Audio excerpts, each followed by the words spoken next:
I have been actually trying to get our speaker out in San Francisco for some time now. I can tell you she's just the tiniest bit busy, so I'm glad we've actually been able to finally make this happen.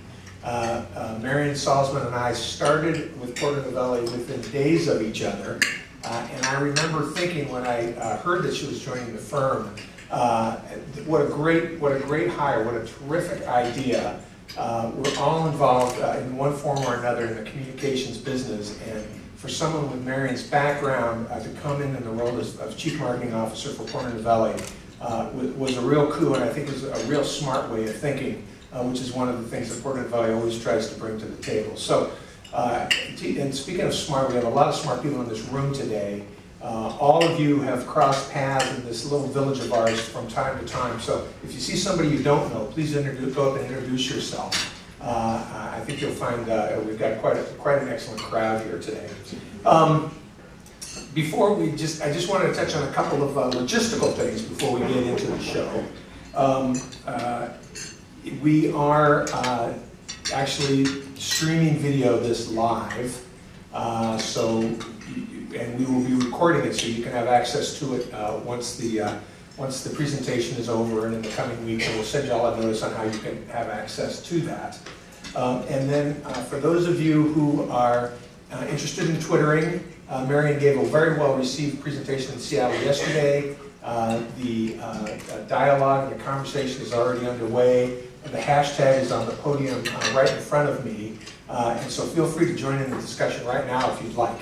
And for those of you who have no idea what I've just been talking about, we're going to have a remedial Twitter class in the bar afterwards. Just look for me, and I'll try to bring you up to speed as quickly as possible. Marian's got a lot to say, so we'll get right into the show. But very briefly, Marian has authored or co-authored around 15 different books on all manner of marketing and trends and what we can expect to see coming down the road.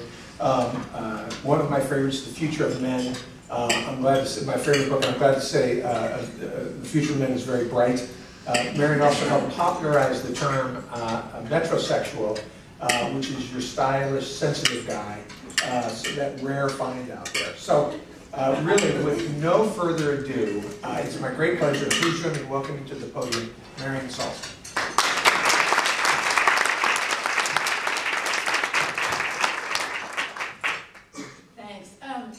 And not only is it the economy that forces me to keep working, it's because I have got to do something to ensure it doesn't say on my tombstone, metrosexual.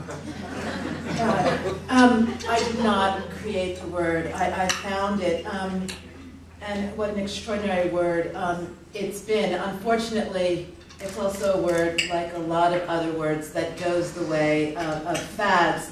And I'd say the faddish word of today is probably frugalista. And a lot of what you're going to hear is going to come through the lens of someone who believes we're really not quite yet at the bottom of a pretty negative psyche and a pretty negative consumer economy. We're living in a world today of complete and total convergence. And by that, I don't just mean technical convergence. Years ago, we would sit around, and I was the first head of new media at Chiat back in the early 1990s, and we'd sit around and we'd talk about PC, TV, and would your refrigerator ever order food for you? And we would talk about all these things sort of in the sci-fi format. And today, convergence means to me a lot more interesting things. And we're living in this totally converged life. All the old boundaries are falling away. Black and white blurring into shades of gray. The private and public are really blending together. In fact, I can even think about the fact a meeting like this a decade ago, people would have been horrified at the idea that somebody was taking notes and republishing your notes without your permission. And yet today we completely accept the fact people are going to Twitter about it, people are going to watch this on streaming video, they're going to comment on it, they're going to offer critique on it, they're going to pass it along, they're going to snip it up, they're probably going to recolor me, they're going to recast me, they're going to do anything they want to with it. Fact and fiction are going to blend together, which is interesting because we worried about what new journalism meant in the 70s, and today we don't worry about what does reality TV mean. We don't even consider what does reality mean. We don't even worry about what does true mean. We think of TRU in front of the words TV. We just proceed. News and entertainment are blended together, young and old. We don't really know what is old anymore. We just know that 40 was first the new 20, 30 is the new... We just don't know how old anything is. We don't know what aging is. What we do know is that the new middle youth market is probably 50 to 70. And if things continue economically, people may keep working well into their 70s because they need to keep bringing home some form of paycheck as long as the paycheck is available to them. Home and office is totally blended together, and as long as you're carrying around your portable office with you in the form of a PDA or a telephone that does computing, you're working anyway. And so filling out a timesheet is really a misnomer because you're working all the time. Online and offline, what does that really mean? The only thing it really means is when you check your Facebook list, it tells you you're offline and you're not actually in a position to chat.